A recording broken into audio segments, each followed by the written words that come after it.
ఈ వీడియోలో మనం అశ్వత్థామ ఎవరు, అశ్వత్థామ శ్రీకృష్ణునిచే ఎందుకు శపించబడ్డాడు, అశ్వత్థాముడు ఇంకా బతికే ఉన్నాడు అన్న దాంట్లో నిజమెంత అన్న విషయాన్ని ఈ వీడియోలో మనం తెలుసుకుందాం. అశ్వత్థామ మహాభారతంలో ద్రోణుని కుమారుడు. ఇతడు మరణం లేని చిరంజీవి, ద్రోణాచార్యుని కడు ప్రియమైన వాడు.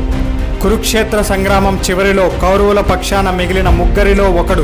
మహాభారతం గురించి తెలిసిన వారందరికీ అశ్వత్థామ హతః కుంజరః అనే పదం గురించి కాస్తో కూస్తో తెలిసే ఉంటుంది.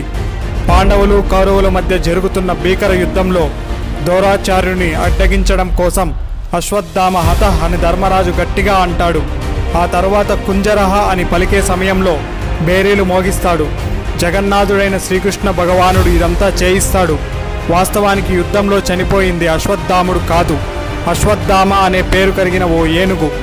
ధర్మరాజు మాట నమ్మిన ద్రోణుడు కొడుకు ఇక లేడనే బాధతో అస్త్ర సన్యాసం చేస్తాడు.